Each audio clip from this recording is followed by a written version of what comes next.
perlombaan yang paling menyakitkan adalah perlombaan mengejar dunia, karena pialanya kematian. Yang cukup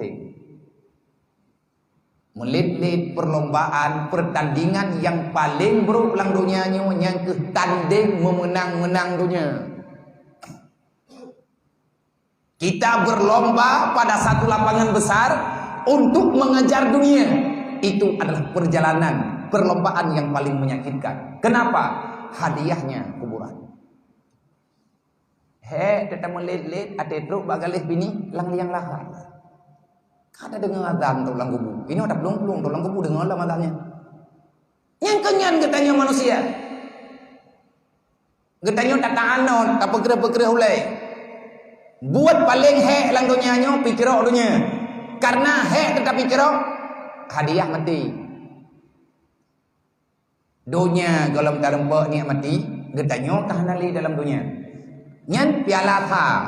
Juara satu hadiah perlombaan dunia daripada Allah kepada juara satu adalah kematian. Juara dua ada lu menyerah, nya urung tu urung juara dua. Nak piala tepo-tepo. Piala pikirok dunia, nya gonyo aja. Bono nak pegah hadiah nan keun ke kamu go, hanya kan ku keun ku pegah. Mai hanan lu pegah kan hanan depe, dai lu tira lu pegah ba dro lu. Dan piala lumbuil hai nyan bermacam ragam. Nyan kalau tak pegah hadiah hiburan. Ba urang lit-lit dunia. Karena getanya tapi cerok dunia sehingga halal semuanya. Demi keinginan nafsu tu. Makanya Nabi ni pegah asyaddu a'dukum nafsukum. Musuh terbesar dalam hidupmu adalah nafsumu. Yang dah musuh tanya dalam dunia tanya. Puak urang pengun ke tanya? Kan. Puak orang keun ke daya? Kan. Puak orang ilahnya daya? Kan. Pakan kan. Karena tiada kekuatan bagi siapa-siapa di alam dunia ini kecuali hanya Allah. Musuh terbesar kita dalam hidup kita. Musuh yang sangat nyata, tapi dia tersembunyi. Kiban tak pegah nyata musuh yang nyata. Hanya dupno taratha 7 tahun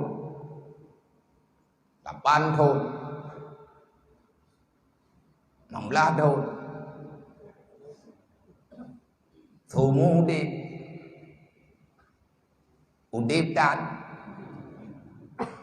han puas ni nyodup nama kagak oleh Allah Ta'ala han puas dulu. Kenapa kita bisa hadir ke sini? Karena kita mengikuti jejak nafsu, keinginan nafsu. Hawa tekerumuh hawa tekerumuh raya rumuh golom le idanya kada ingat rumuhnya. Nah urang yang kali rumuh UBB raya rumuh pintu rot hanje ida mengangin dalam rata jenela na terowongan. Tak pegat rumah raya luar, dalam penjara. Yang menikmati itu siapa? Anak tak tahu deh. Tak kubah atanyan kana, tanah ketanya pian aja kebuat sih. Tak kubah atanyan ke keluarga atanya pian aja kebuat sih. Nyan apapun lu. Nya bendreknya naik tepeh, peh ulang lom, tempatnya naik karamunyung ka.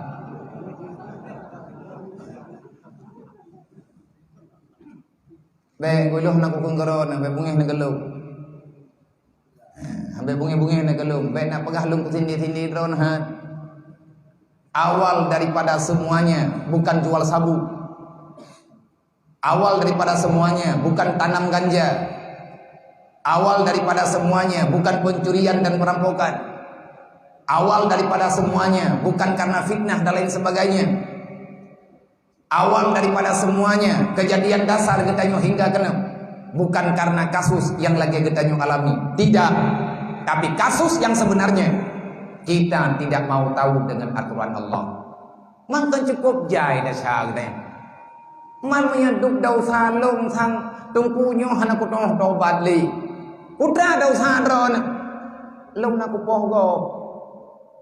Gepegah urang poh urang Islam. Urang poh urang iman wajib tamang neraka. Berarti long hana ku taubat le. Allah Taala teh hana getuang long le. so pegah tengku bak drone lagi ya. Hai agama pegah menen. Agama kalian ku pegah menen. Tapi hai syaram tuah Islam ini agama yang luas. Jangan engkau sempitkan dengan satu masalah. Wala taqnutu an rahmatillah, kata Allah. Baik kecewa katanya dengan kejadian yang kalian kejar oleh Allah. Jangan putus asa daripada rahmat Allah. Allah memang kalian pegang lagian aturan di antara aturan yang dalam Islam. Jangan mendalimi antar sesama. Artinya apalagi sempat hilang nyawa orang lain yang dilarang dalam Islam. Mailong kalau ku buat pergi ilongna kumudina, longna pulan, longna pulen. Siapa manusia yang tak pernah salah? Adakah kalian kepingin bertobat? Kita yang oleh Allah. Bu bibi taubat nah apa jawab oleh Allah Taala yang memang faman taba min ba'di dzulmihi wa aslaha innallaha laghafurur rahim. Nyo kita nyo baik tuha ataupun muda usia yang hana patokan, usia hana urusan, kita ini adalah orang-orang yang kepingin bertobat. Faman taba, siapa yang telah bertobat, artinya berkekalan dalam taubat, tak akui kesalahan-kesalahan gede, tak tafakur urungan malam, bek niat pe tungkulang tel, nemeratib ne istighfar, ilung abiyah hanjir ku buat Quran, hawa long buat Quran, nomor tetapi terus kena buat tempatnya tunggu. Yang paling bersahaja bagi kita perbanyakkan istighfar, perbanyakkan salawat. Akui kita salah dengan Allah. Kalau kamu ingin dekat dengan Allah, Allah Ta'ala kagak pemekleh tanya dengan hirup pikuk dunia. Allah Ta'ala kagak pengusulah katanya. Urang jamun tu pulang uha ya gak selamat draw ke dalam dunia. Gak selamat draw daripada dunia. Tanya kagak kirim di Allah Ta'ala. Artinya kirim Allah Ta'ala gocok tanya ke pemekleh. Pakat baik mentamah dosa dan baik nepukul le dosa terus kena perbanyakkan istighfar. Kalau kamu ingin dekat dengan Allah, perbanyakkan istighfar. Kalau kamu ingin dekat dengan Rasulullah, perbanyakkan selawat kepada baginda Muhammad. Faman taba, orang-orang yang bertobat kepada Allah. Kiban mana bertobat? Tinggalkan semua kejahatan. Jangan kepingin lagi untuk mengulangi kejadian yang sama. Wa aslaha, dan kita berbuat baik. Berbuat baik kagak temayang syaram tua nekagak temayang terkedibak drona tagop nekulang nyu yang kedua aslaha innallaha laghafurur rahim. Allah Ta'ala pasti akan kepampun gedanya. Kipa nilai agamanya saya gak tapua kepegang apa gak pegah orangnya hana ke pemah nyu kamu ahlau mau tak doang dengar tak hai syaram tua menyanyian pertanyaan tak jawab tingkat mentah. Islam adalah solusi kehidupan. Kenapa Allah Ta'ala menciptakan Islam? Kenapa Allah Ta'ala menghadirkan Islam? Karena Islam adalah cara terbaik untuk selamat dunia wal akhirat.